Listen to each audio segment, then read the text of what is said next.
Sejak dilantik sebagai Bupati Wonogiri pada 7 Februari 2016, sudah terpatri dalam hati Djoko Sutopo untuk menyelesaikan persoalan kemiskinan di Kabupaten Wonogiri.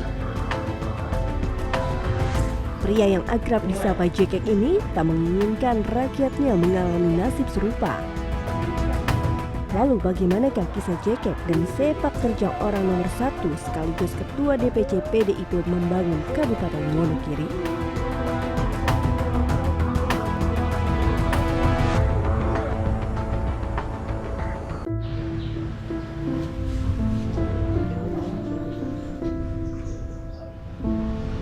Anaknya Rangga punya, Rangga pendidikan, keluarga mereka, Bu.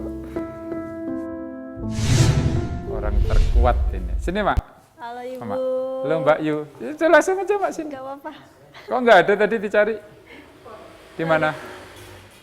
Ini Ibu kami, Bu saya. Halo Ibu, apa kabar? Kerja bakti mau dalan, Di mana? situ ngalor. Terus Terus? bersih kebunan. Mbak E pengen kenal sama Ibu E, Pak Jekek. Ini anaknya udah jadi bupati, tapi dulu ceritanya seperti apa sih Bu? Iya, Zaman cerita. masih kecil, Mas Ceritanya miskin banget, Bu. Anaknya Rangga punya, Rangga pendidikan, Bu. Tukang jamu, wis. Beginilah Allah ngasih rezeki. Dipercaya sama Allah, ma. Keluarga mereka, Bu. Umur aku udah 70 tahun saya, Bu. Manja, ini manja. Lama nggak ketemu, Bu. Jarang pulang ini soalnya. Kangen ya Bu ya? Iya. Titik balik atau titik rendahnya seorang Mas Jekek apa sih Mas dalam hidup? Saat sebagai pribadi berada pada sebuah keluarga dengan keterbatasan, kebetulan pada waktu itu kami mendapatkan sebuah kondisi Ibu harus operasi. Kelenjar pam saya ingat betul, saya nggak paham karena kita juga orang awam, apa sih ini? Orang katanya potensi untuk segera dilakukan tindakan-tindakan medis, ya sudah.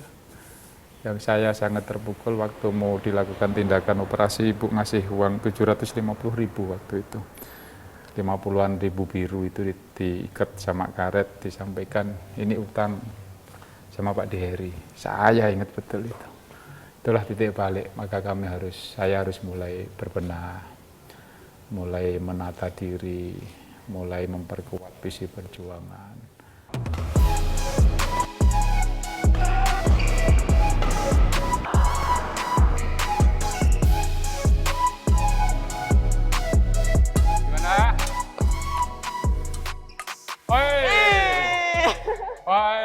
Luar biasa. Masih kalah ya Mas Tos ya? dulu kita, aduh. Diajak olahraga Luar main biasa badminton ini. loh Mas Jekek. Gimana Mas tadi mainnya lumayan lah ya? Jos. Yang penting pertama sehat, Kemudian sehat. jadi berdampak kepada suasana kebatinan, enjoy, energinya positif, optimis menyongsong hidup, kira-kira begitu. Yang penting tadi koknya lewatin Lewat net saja, kita aliran berkeringat saja. Oke, berkeringat Mas Jekek, ini hobi olahraga.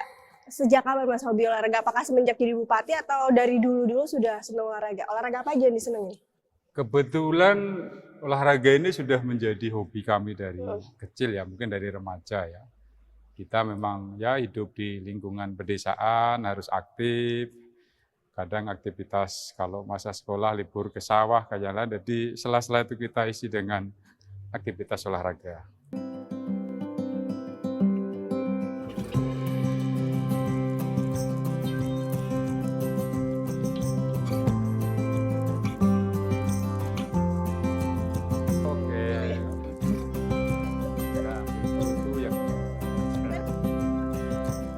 Mas Jekek ini bisa diceritain ini soto apa nih udah menggoda selera ini? Oh ini soto legenda, namanya Mbah Domo. Mbah Domo. Mbah Domo itu artinya kalau dulu boleh ngutang.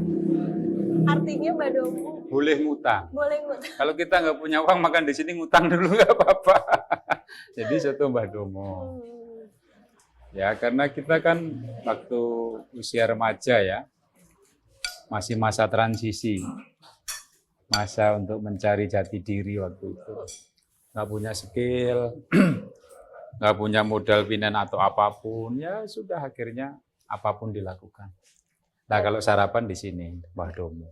Berarti ini adalah tempat makan bersejarah Iya, bagi Mas Jekek. bagi saya ini sangat bersejarah. Katanya sampai nggak menyentuh ayam itu gimana ceritanya Mas Jekek? Lah kita nggak punya Sesusah uang, apa? ya paling bakwan. Tempenya waktu itu tempe tepung itu. Ayam nanti paling ngambil ini. Nah, ini. Itu aja. Ini aja.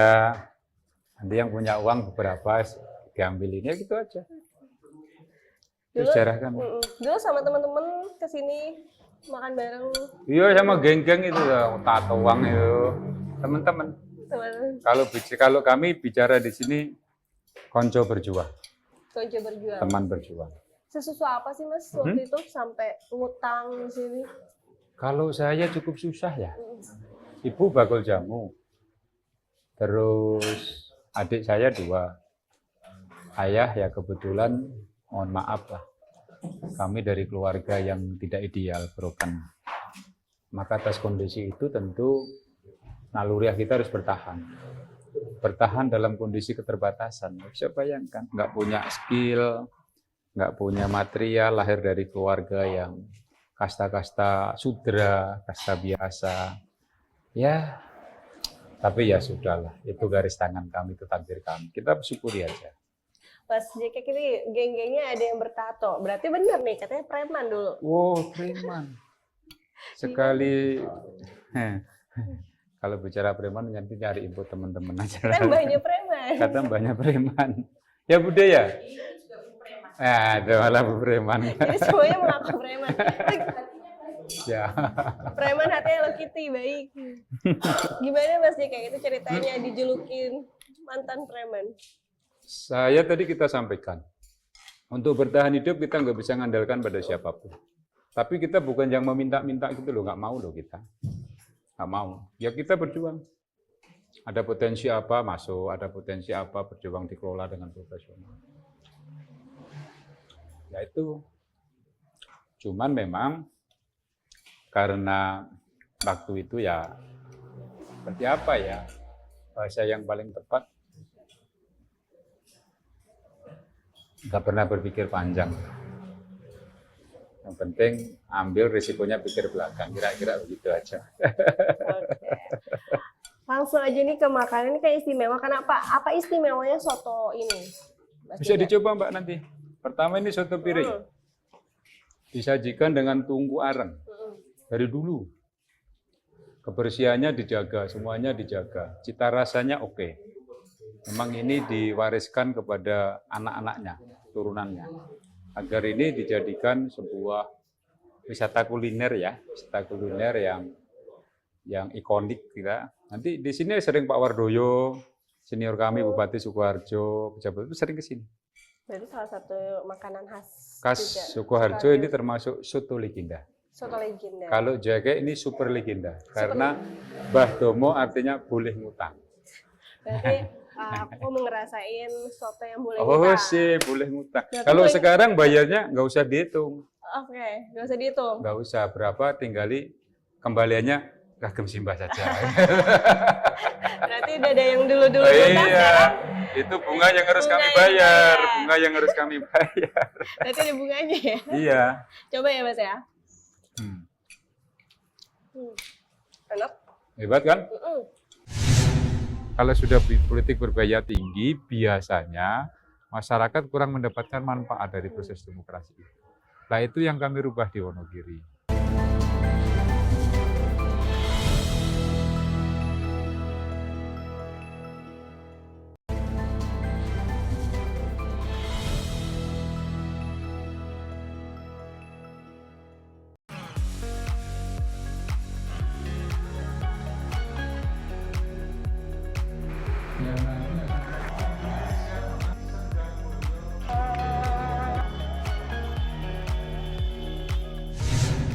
Mas Jekek, ini kalau Wonogiri orang-orang pasti kenal sama bakso. Sebenarnya apa nih yang ikonik sama Wonogiri, Mas? Ya, kalau Wonogiri ini sesuatu yang paling ikonik tentu semangat kami. Bicara Wonogiri itu karena kita spirit backingnya tinggi, warga kami merantau sampai di mana. Maka yang paling ikonik tentu kami punya masyarakat yang punya semangat kemandirian cukup luar biasa. Itu sesuatu struktur sosial yang kami miliki. Kalau ikonik di bidang wisata, kita punya Gajah Mukur. Ini salah satu waduk terbesar yang ada di Indonesia. Proses pembangunannya cukup panjang, 1982 ya peresmiannya. Di dalam prosesnya tentu ada proses yang cukup mendramatisasi. Jumlah penduduk yang ditransmigrasikan berapa, menenggelamkan 57 desa, 8 kecamatan, 27.000 masyarakat kami harus trans ke Sentiung, ke Sumatera. Itu bagian dari cerita-cerita ikonik yang selalu melekat dengan Gajah Mukur. Untuk kuliner kita ada bakso, kita ada mie ayam, kita ada ayam goreng yang jadi khas, dan tentu kuliner nila bakar, bodok nila dan yang lain itu bagian dari kuliner-kuliner ikonik di Kabupaten Wonogiri. Mas Jekek ini juga 2 periode kan cukup menorehkan banyak prestasi begitu kan. Kalau kita berbicara by data, bahkan pernah menjadi juara 1 PPH, berarti penghargaan pembangunan daerah. Ya, oke. Dari 27 dari 35 kabupaten di Jawa Tengah. Nah, Yap. seperti apa prestasi-prestasi dan juga target-target yang nanti akan dicapai di menjelang akhir jabatannya ini? Kalau capaian-capaian itu dianggap sebuah prestasi, tentu di dalamnya ada sebuah proses. Proses yang diinisiasi oleh para OPD kami, para perangkat kerja kami, yang diorkestrasi oleh Bapak Sekda. Maka kolaborasi dan sinergi ini berpikir kembali kepada proaktif, kita menentukan skala prioritas, fokus pada tujuan akhir, dan berpikiran menang, menang, menang, dan menang. Di dasarnya di dalamnya ada semangat kebersamaan, itu tentu kita akan mencapai visi yang sudah kita tetapkan. Apa itu? Maju, mandiri, dan sejahtera. Maka saat PPD kami dianggap baik atau terbaik di Jawa Tengah, itu bagian dari modal untuk kami bisa mewujudkan visi dan misi kami. Mas, ini menarik tadi ketika berkumpul dengan warga, Mas juga menawarkan untuk dikasih uang 100.000 atau sembako. Warga nolak nih, berarti bagaimana cara mempunyai mindset yang berbeda, tidak menggunakan money politik? Kami berangkat dari sebuah struktur pemerintahan ini kan produk dari demokrasi. Demokrasi memberikan kewenangan seluas-luasnya, otorisasi diberikan mutlak kepada masyarakat untuk memilih, menentukan siapa nanti yang dipercaya menjadi pemimpin. Problem besarnya adalah apakah masyarakat kita paham esensi pemimpin itu seperti apa, kewenangannya sampai di level berapa, batasan-batasannya apa, kan nggak paham. Maka yang terjadi adalah politisasi dengan kemampuan uang, dengan janji-janji, dengan politik identitas, dengan memberikan sesuatu yang bersifat material, sembako atau apapun. Menurut cara pandang kami itu sebuah langkah yang menciderai dari demokrasi itu sendiri atas visi misi yang disiapkan oleh partai politik atau pihak-pihak lain yang berkepentingan dalam demokrasi. Jadi bukan menawari sesuatu yang sifat pragmatis. Itulah yang menyebabkan high cost, politik berbiaya tinggi. Kalau sudah politik berbiaya tinggi, biasanya masyarakat kurang mendapatkan manfaat dari proses demokrasi itu. Nah, itu yang kami rubah di Wonogiri. Kita mencoba untuk merepresentasikan kepercayaan publik dengan apa? Menyiapkan program-program. Yang program itu adalah program yang disuarakan, diaspirasikan dari masyarakat. Mau melalui musdus, musdes, musrebang kecamatan, musrebang kabupaten. Itu ruang-ruang yang kami buka sebagai ruang untuk apa? Merepresentasikan partisipasi publik. Dari partisipasi itu kami olah, kami sinergikan dengan RPJMD kami, dan kami lahirkan dalam bentuk kegiatan. Dan alhamdulillah Mbak Naya bisa melihat sendiri tadi respon masyarakat seperti apa, animonya bagaimana, termasuk sikap. Tidak hanya respon, tetapi berani mengambil sikap. Sikapnya adalah kami akan melanjutkan program-program pemerintah. Dan nanti kalau ditawari uang gimana? No. Tawari sembako gimana? No. Itu bagian dari proses edukasi politik. Berapa lama Mas Jekek bisa meyakinkan masyarakat merubah mindset seperti itu? Kalau bicara ukuran waktu, kami akan mengkomparasikan sebuah data bahwa saya dilantik 2016, masa transisi, ada proses internalisasi. Bagaimana sinergisitas itu kan diawali dari kontraksi internal.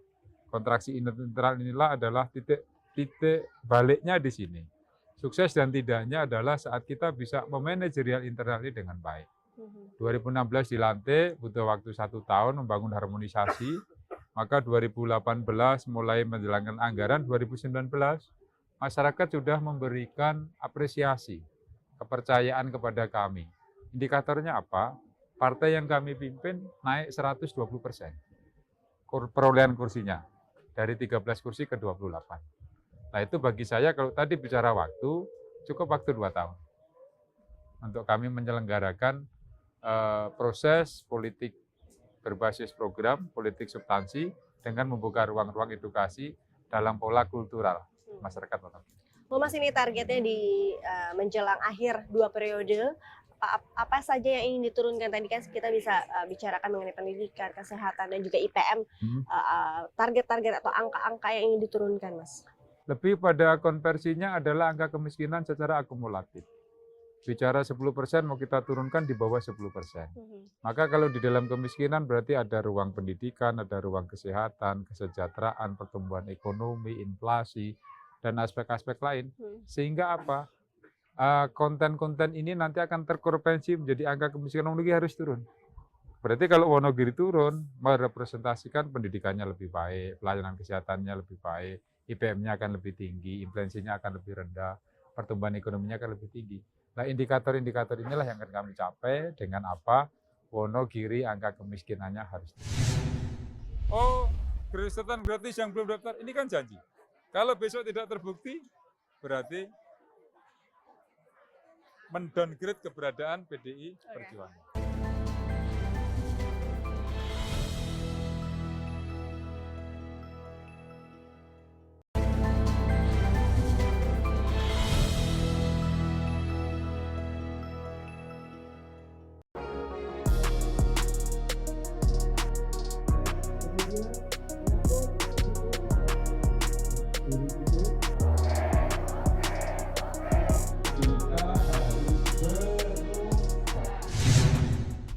Mas, kenapa dipanggil Mas Jekek?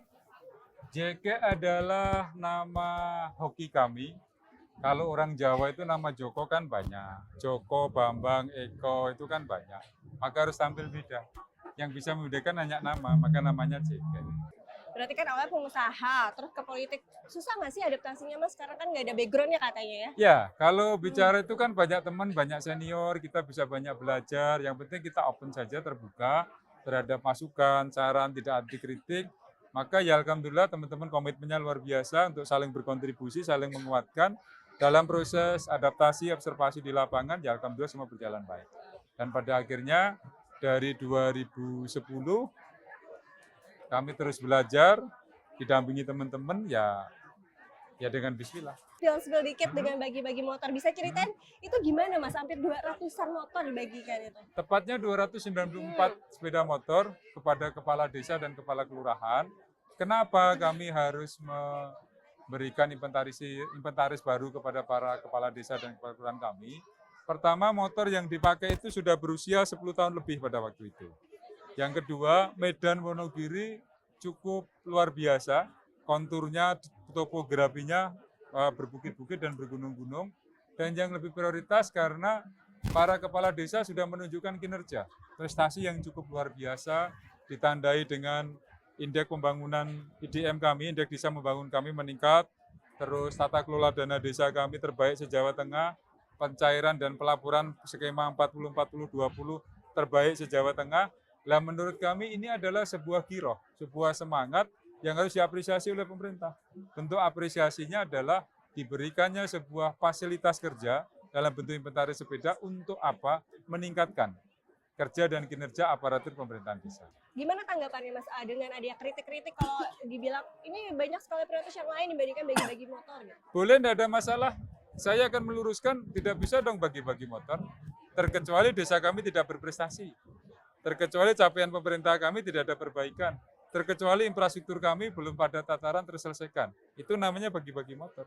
Justru karena infrastruktur kami selesai, kinerja pemerintahan oke, aparatur pemerintahan desa oke, kolaborasi dana desa dan APBD-nya berjalan dengan baik, dipotret oleh BPK, kita mendapatkan wajar tanpa pengecualian. Hanya tinggal 3 rekomendasi perbaikan, menurut kami itu adalah sebuah kondisi yang wajib kita berikan apresiasi. Kepada siapa? Para kepala desa, para kepala kelurahan. Berarti uangnya ini memang sumbernya juga dari kinerja. Oh iya, kita akan menyampaikan bahwa tata kelola dana desa, di situ ada indeks prestasi, kita mendapatkan akumulasinya, yang lainnya turun, kami dari 313 miliar, dapat tambahan 35 miliar. Jadi 352 miliar. Kalau itu hanya untuk 9,4 miliar sepeda motor, kami masih 26 miliar. Yang kita bagi ke 17 desa, 30% dari 251 desa, berarti 17 desa, kami distribusi. Sesuai dengan kebijakan dari Kemenq. Jadi menurut kami, kebijakan kami adalah kebijakan yang terstruktur, kebijakan terukur, kebijakan yang tidak tendensius. Mas, ini untuk jadi seorang bupati ya, biaya politiknya itu berapa sih Mas? Kan cukup besar sepertinya. Kalau biaya politik di kami, periode kedua kita gratis. Dengan menggelar sarasian-sarasian, menghadirkan warga, menjadi ruang edukasi publik, menjadi ruang untuk kita saling mendialogkan apa yang menjadi pemikiran warga, apa yang menjadi kewenangan pemerintah, di situ dijadikan ruang artikulasi, dan pada akhirnya nanti kita perjuangkan bersama, kita wujudkan dengan kebijakan-kebijakan pemerintah. Dengan begitu trust terbangun. Saat masyarakat percaya, kami menang 84% tanpa harus kampanye, cetak kaos, dengan janji-janji, cukup bicara bukti. Terus ini kan berarti periode terakhir ya. Apa what's next-nya? Ini kan periode terakhir Mas Jack untuk berada di Kabupaten Wonogiri memimpin seperti itu.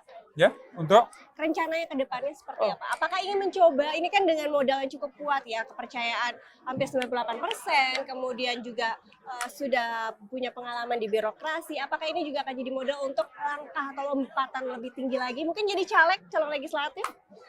Kami adalah pribadi yang diberi kesempatan mengabdikan diri melalui partai politik. Bagi saya itu sudah penghormatan yang cukup luar biasa, maka kami akan fokus menyelesaikan tugas dan tanggung jawab saya sebagai Bupati Wonogiri. Karena apa? Saya ingin mewujudkan cita-cita kami yang paling mendasar, yaitu apa? Mengurangi angka kemiskinan. Agar stigma Wonogiri itu menjadi stigma yang positif. Maka kami ingin mengangkat harkat dan martabat masyarakat Wonogiri yang dulu distigmakan miskin. Kalau dengar Wonogiri pasti konotasinya gaplek, miskin, kering, kurang terpelajar. Lah ini akan kami intervensi. Alhamdulillah dari 13% sudah 10. Dari 10 harapan saya nanti di akhir masa jabatan saya bisa di bawah 10%. 1 digit angka kemiskinan itulah target prioritas yang akan kami perjuangkan bersama. Sebagai Ketua DPC ini juga mempunyai peran kuat untuk bisa meraup suara untuk pemilu 2024 di sini. Seperti apa strategi dan juga peran Mas Jack ini untuk di Jawa Tengah, khususnya di Wonogiri sendiri? Pendekatan seperti apa? Kalau bicara elektoral kan tentu bicara responsibility public. Bicara responsibility public tidak bisa person to person, tetapi bicara respon kaitannya dengan bagaimana kita bisa menyampaikan visi dengan baik, bisa menjelaskan visi ini dengan detail, bisa membuka ruang untuk beraudensi, bisa kita jawab dengan detail, dan bisa kita wujudkan dengan kebijakan. Itulah pola pendekatan yang kami lakukan, bahwa ada penggagasnya, pemimpin harus bisa menggagas, harus bisa menyelaraskan, dan harus bisa memberdayakan. Maka gagasan, penyelarasan, dan pemberdayaan itu bukti sudah kami lakukan. PDI Perjuangan adalah wadah, saya adalah instrumen ada di dalamnya, program adalah representasi dari visi, prestasi adalah capaian, kompetensi adalah janji. Oh, kegiatan gratis yang belum daftar, ini kan janji. Kalau besok tidak terbukti, berarti mendowngrade keberadaan PDI Perjuangan.